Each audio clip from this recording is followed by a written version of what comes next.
বাজার থেকে বিভিন্ন প্রতিষ্ঠানের মানহীন বীজ কিনে প্রতারিত হয়ে নিজেরাই পেঁয়াজ বীজ উৎপাদন করে সফলতা পেয়েছেন কুষ্টিয়ার কৃষকরা। কৃষকদের পেঁয়াজ বীজ উৎপাদনে সফলতার খবর জানাতে কুষ্টিয়া থেকে যুক্ত হচ্ছেন আমাদের সহকর্মী মাহতাবউদ্দিন লালন। লালন জানাবেন কুষ্টিয়া জেলায় কি পরিমাণ জমিতে পেঁয়াজের বীজ চাষ করেছেন কৃষকেরা। রুবা, আপনাকে ধন্যবাদ। আপনাকে প্রথমেই বলে রাখি, কুষ্টিয়া পেঁয়াজ চাষে সমৃদ্ধ একটি জেলা। এই জেলার বিশেষ করে কুমারখালী এবং কুষ্টিয়া সদর উপজেলাতে প্রায় 10,000 হেক্টরের বেশি জমিতে কিন্তু চাষিরা পেঁয়াজের চাষ করে থাকেন।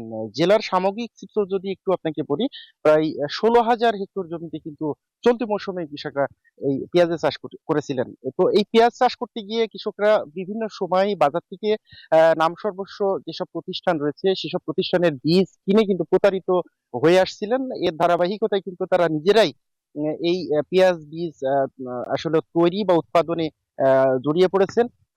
স্থানীয়ভাবে যেটিকে কদম নামে অভিহিত করা হয়, চাষিরা কদম নামে ডাকেন, সেই কদম বা পেঁয়াজের যে বীজ সেটি কিন্তু স্থানীয়ভাবে চাষ করছেন এখানকার চাষিরা। পাশাপাশি তারা যে বীজ উৎপাদন করছেন, সেই বীজ থেকে পুনরায় তারা পেঁয়াজ তৈরি করছেন। এতে করে আসলে যেটি হচ্ছে যে তাদের বীজের যে গুণগত মান সেটি ঠিকঠাক থাকছে, তারা ভালো ফলন পাচ্ছেন। এবং পেঁয়াজ বীজ কিনতে যে পরিমাণ টাকা খরচ হয়, আপনাকে জানিয়ে রাখি যে 1 কেজি পেঁয়াজের বীজের দাম কিন্তু প্রায় 7,000 টাকা পর্যন্ত আসলে হয়ে থাকে। তো সেটিও কিন্তু আসলে কৃষকরা এই খরচটি কিন্তু আসলে লাঘব হচ্ছে, বা তাদের সেই খরচটি করা লাগছে না, যেহেতু নিজেরা বীজ উৎপাদন করছেন।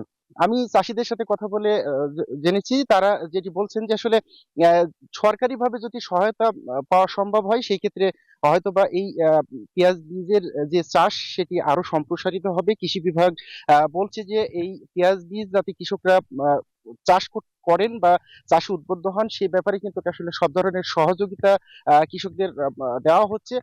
পাশাপাশি বীজের যে গুণগত মান সেটি ঠিক রাখতে কিন্তু আসলে কৃষকদের পরামর্শ দেওয়া হচ্ছে। তো এই ছিল কুষ্টিয়া থেকে পেঁয়াজ বীজের চাষ নিয়ে সর্বশেষ। রোবা। লালন, আপনাকে ধন্যবাদ।